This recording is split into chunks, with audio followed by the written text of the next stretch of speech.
이 땅 고쳐주소서. 역대하 7장 12절로 22절 말씀.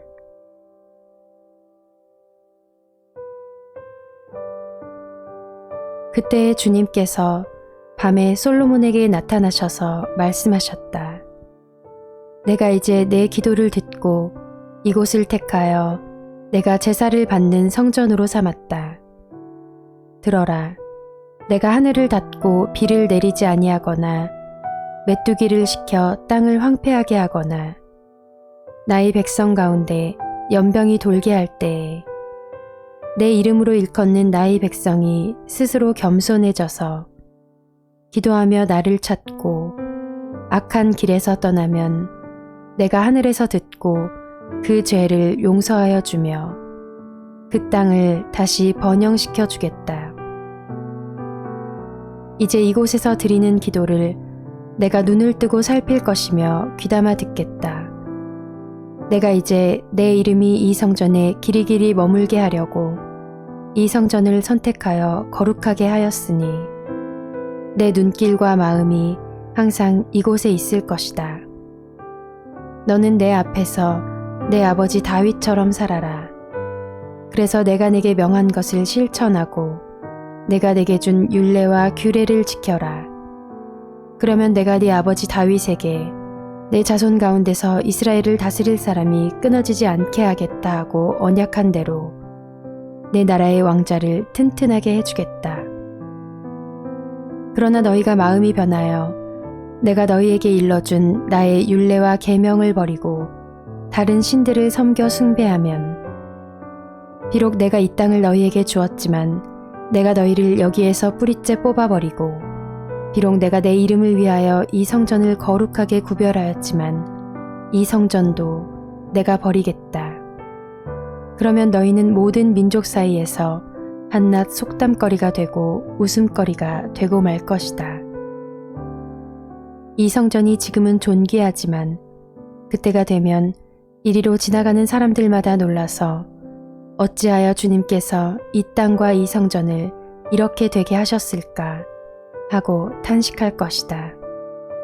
그러면서 그들은 이스라엘 백성이 자기들을 이집트 땅으로부터 이끌어내신 주 자기 조상의 하나님을 버리고 다른 신들에게 미혹되어 그 신들에게 절하며 그 신들을 섬겼으므로 주님께서 이 온갖 재앙을 내리셨다 하고 말할 것이다.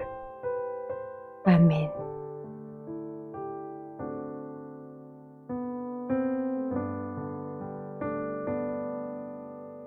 우리나라는 1948년 5월 18일 처음으로 하는 국회에서 이윤영 목사가 기도로 시작하였습니다.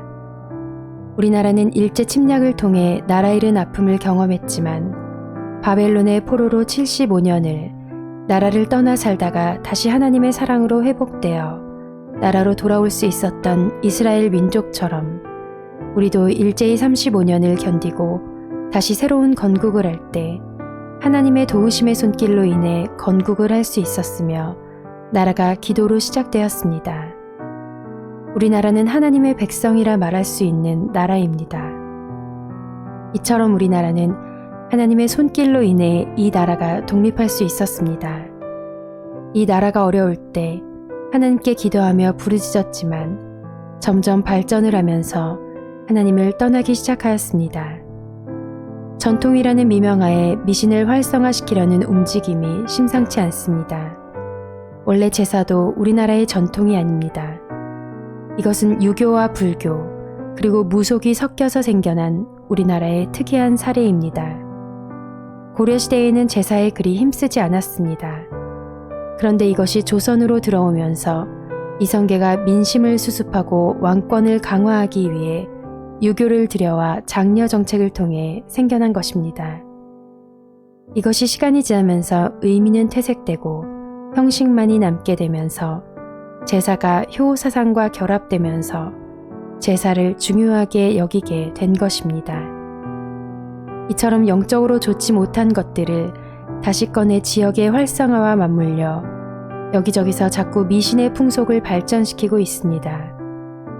우리나라의 문화와 맞물리고 이 문화라는 것은 영적인 무속과 맞물려 영적으로 타락하고 있습니다. 왜 하나님이 가나안에 들어가 가나안인들을 몰아내라고 하셨는지 알 수 있는 대목입니다. 우리나라는 악한 길을 떠나 하나님께로 나아가야 합니다. 하나님과의 관계 회복에 있어 요구되는 조건은 곧 겸손, 회개, 기도, 헌신입니다. 우리나라는 다시 한번 하나님께 나와 기도하며 부르짖어야 합니다. 아멘.